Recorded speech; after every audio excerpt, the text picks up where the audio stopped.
Tyler's coming to graduation with us. My name's Derek Foster. I'm 47. I've been a financial advisor in Charleston for over 2 decades, building a solid practice focused on helping families plan their futures. But never in a million years did I think I'd need to plan for my own wife betraying me. Jenna said it like it was nothing, standing there in our kitchen, coffee mug in hand, not even looking at me. Came out as if she was talking about dinner plans, so casually, so carelessly.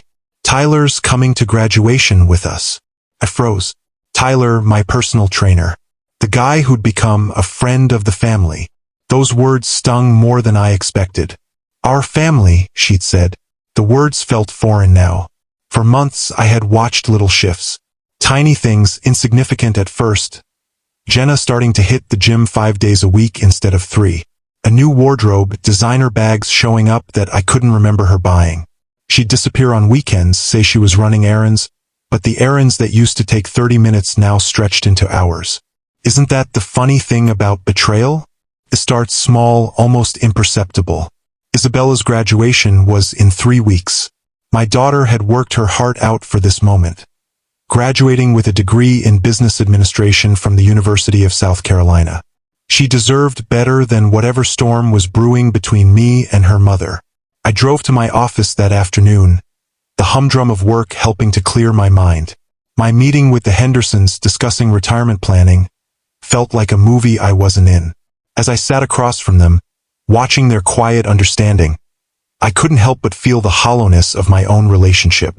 35 years, and still they looked at each other like they knew everything about the other. When had Jenna and I lost that? Later that night, I found her in the bedroom, talking on the phone. The door was closed, and she was laughing. A laugh I hadn't heard in months. When she came downstairs, I asked her who it was. Just Isabella, talking about graduation plans. I didn't believe it. I had dropped Isabella's lunch at work that afternoon. Isabella was working her ass off to make this day special. But my wife, she wasn't focused on family, on us. She was focused on someone else. 22 years we'd been together. We'd built this life from the ground up. Sacrifices, savings, and days of ramen just to make sure Isabella had what she needed. But now, things felt off. The cracks started 5 years ago when Jenna went back to work. Part-time.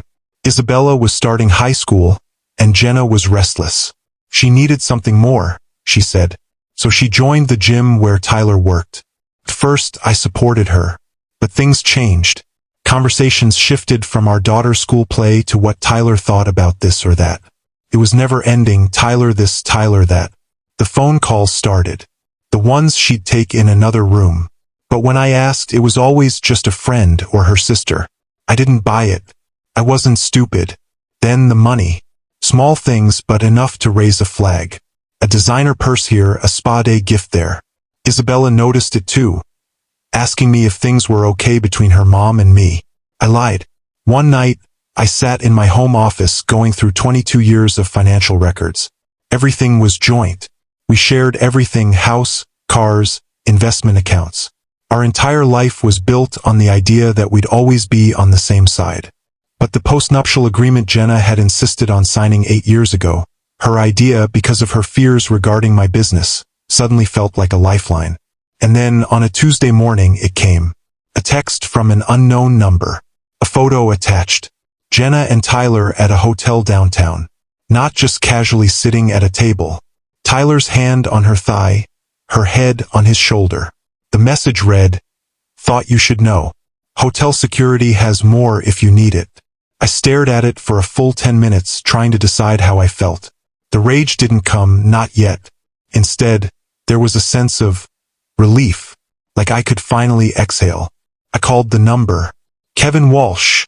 The voice on the other end said, "I work security at the Marriott downtown.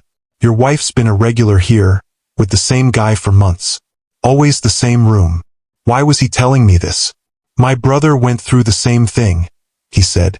"Wish someone had told him sooner." I thanked him and hung up. I drove home early, pulled up in the driveway of our 2-story colonial. It looked the same as always. Jenna's garden, the place where Isabella had grown up. But it wasn't the same. Not anymore. Isabella wasn't home. She was at her part-time job. Jenna wasn't home either. Probably at the gym or at the hotel. I went inside, made myself a sandwich and sat at the kitchen table. The place where we'd shared a lifetime of meals, decisions, and dreams for our daughter's future. Isabella had given me her graduation invitation. Proudly, she'd said, "This is our moment." I finished my sandwich, grabbed the postnuptial agreement, and read through it again, carefully. Then, I opened my laptop and started making lists. Asset protection strategies, trust formations, documentation. I knew what I had to do next. Later that evening, my phone rang. It was Jenna. "I'll be late tonight," she said casually. "Having dinner with Janet, girl, talk about graduation plans." "Sounds good," I replied, trying to sound unbothered. "Take your time." After I hung up, I immediately called my lawyer. Then my accountant.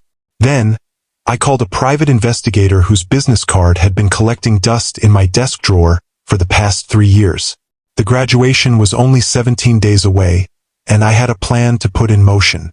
2 weeks before graduation, I decided to test the waters. I started with casual conversation over coffee. "Been thinking about the graduation seating," I said one morning. "Maybe Tyler should sit with his own family instead of ours. Keep it simple." Her mug stopped halfway to her lips. "What's that supposed to mean?" I could see the defensive walls going up instantly. I wanted to prod, but I held back, trying to keep it as calm as possible. "It's a family event, right? Parents, grandparents, close relatives.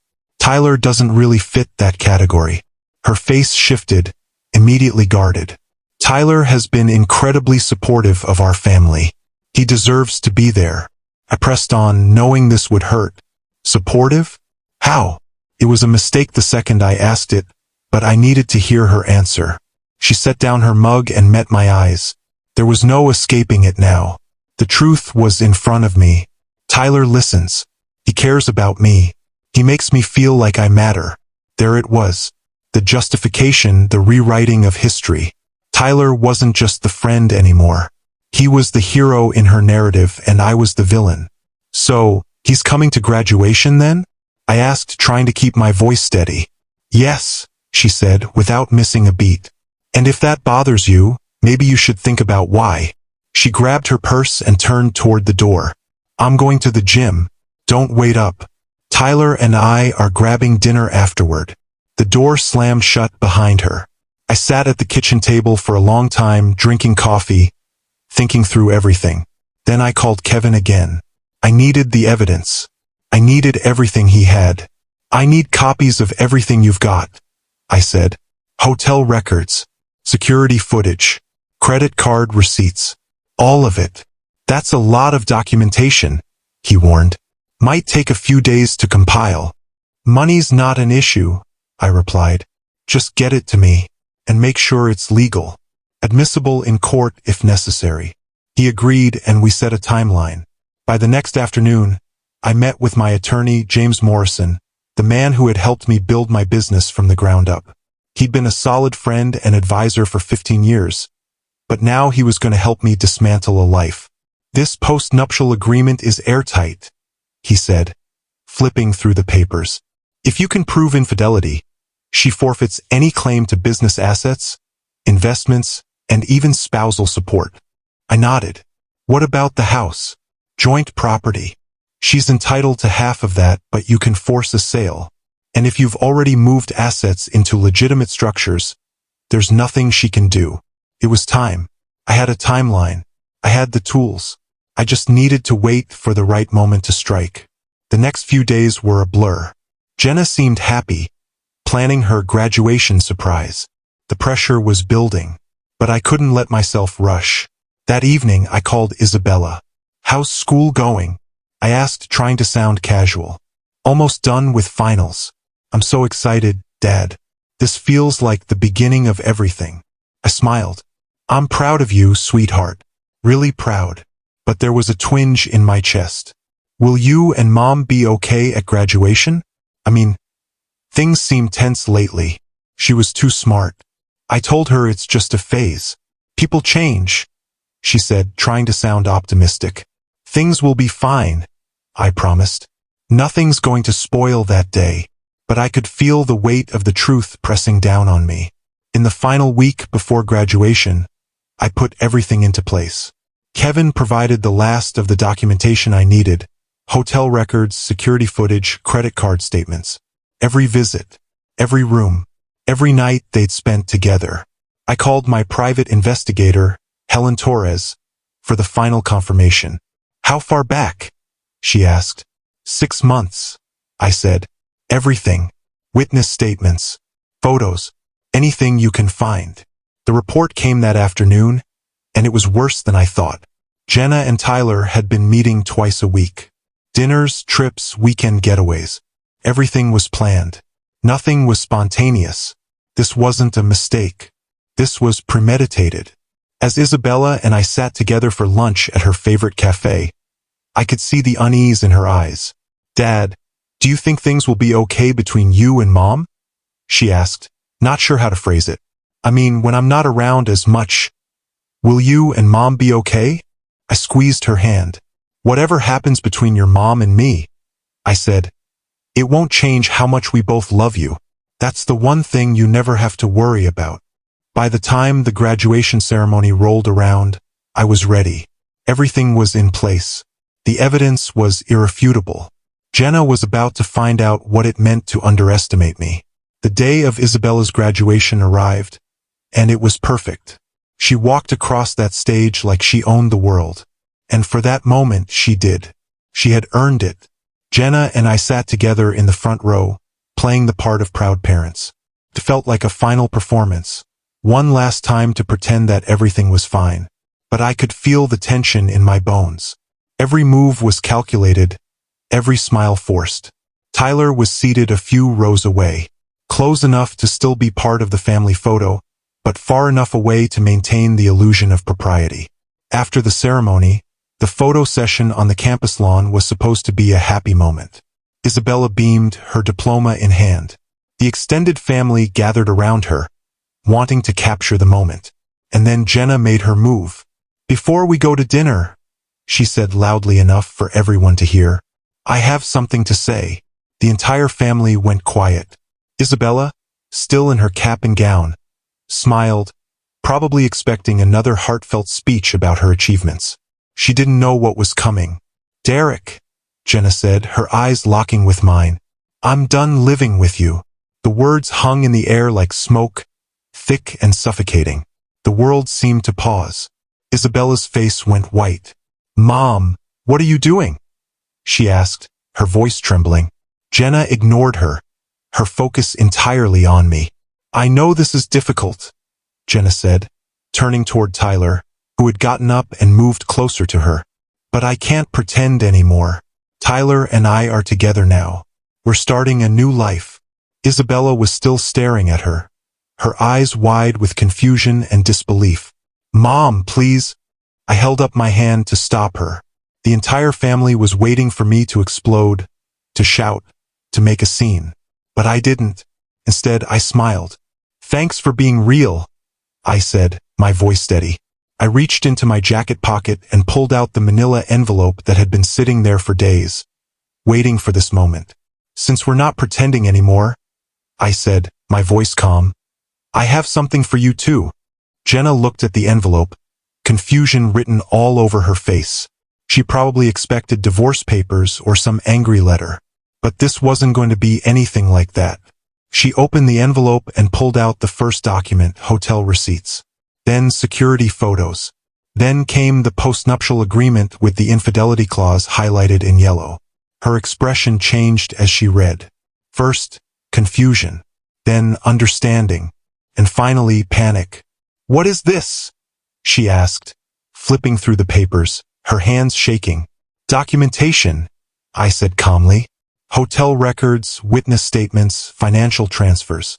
Everything you've been doing for the last 6 months. She flipped through the papers rapidly, her face draining of color. The last page is particularly interesting, I added. Asset transfer documents. Turns out, when you were planning your surprise, I was planning mine. She found the trust documentation, and when she read it, she went pale. "You can't do this." "Already did," I said. "Everything's in Isabella's name now.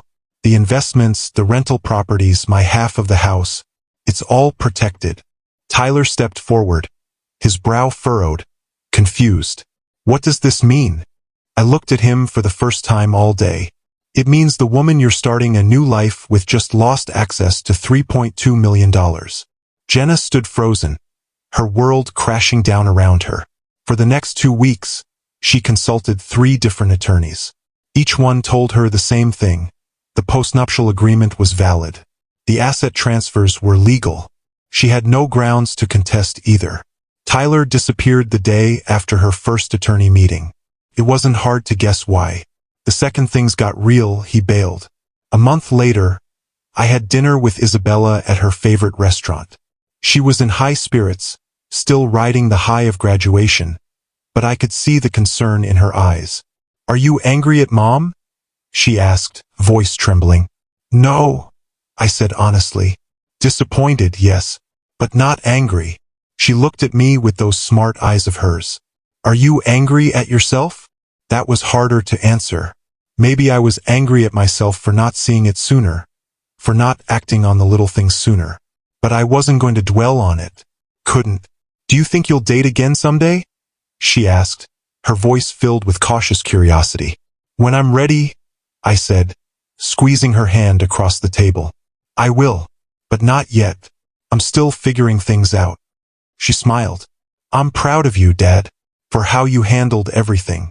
You could have made it ugly, but you didn't. Graduation day was for you and me, not for our problems." 6 months later, I moved into a smaller house across town. A fresh start. I kept my business, my clients, my routine. Jenna moved to Charleston with Tyler, her new yoga-loving boyfriend. Isabella started graduate school in the fall, and the trust I'd established ensured she'd have everything she needed for the future, long after I was gone.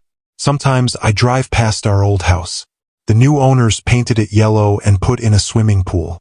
It looks happy now. I don't miss the deception.